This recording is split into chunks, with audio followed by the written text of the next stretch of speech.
Hi everyone, my name is Zoe and this month is National Diabetes Awareness Month. I have lived with type 1 diabetes for over 15 years. And if there's one thing that I just can't stand people saying, it's, oh, you have diabetes, so you can't eat sugar. Or, oh, you have diabetes? Guess you got that from eating too much sugar, right? Like, no. Those are complete myths and I am here to bust them.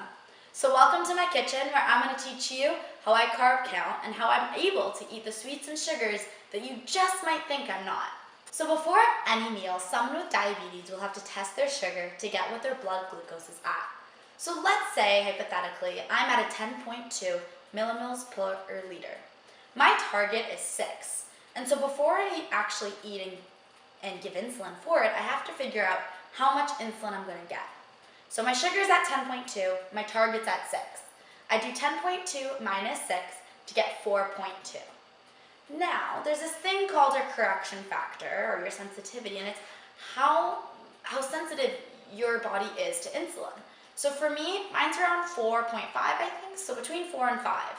And so for every 1 unit of insulin, it actually brings down my level by 4 to 5 units. So because 10.2 minus 6.0 is 4.2, I would have to take an additional 1 unit of insulin with whatever insulin dose I'm going to take for that meal.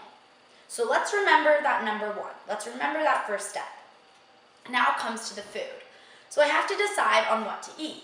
If I'm going to eat a packaged good, a lot of them, or actually all of them, should be having the nutritional facts food guide right here.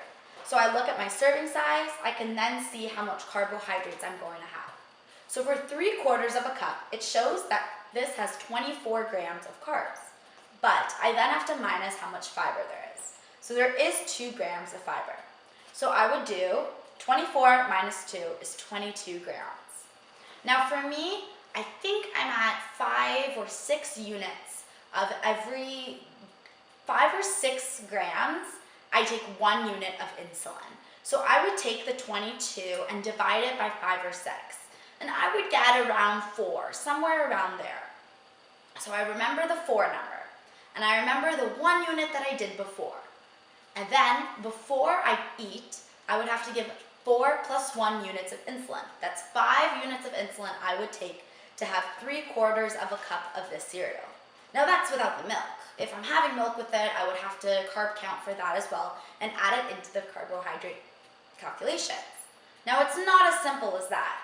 You also have to think about your insulin on board and what you're going to do right after. Are you going to exercise or what did you just do?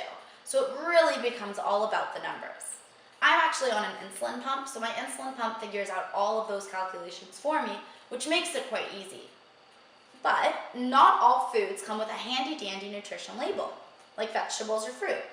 So for those, you can use apps that actually will show you how much, or you can ask your healthcare provider and dietitian. So for example, a small apple might have about 15 grams. A slice of bread will usually have about 15 grams as well. Corn, I would say about 20 for an ear. Celery and actually cheese and a lot of meats don't actually have carbohydrates. So those are my favorite because I don't even have to worry about giving insulin. Now let's answer those sweets questions.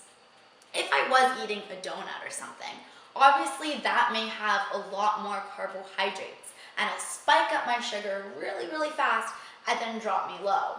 So I would do what I just did with this. Look at the nutritional food facts, and if there isn't one, kind of guesstimate how much carbs that would be. It gets easier with practice, I promise. So to bust your myth, people with diabetes can most definitely eat sugar, and they didn't, and they weren't diagnosed because they had too much sugar. Catch you next time when I bust another myth of National Diabetes Awareness Month.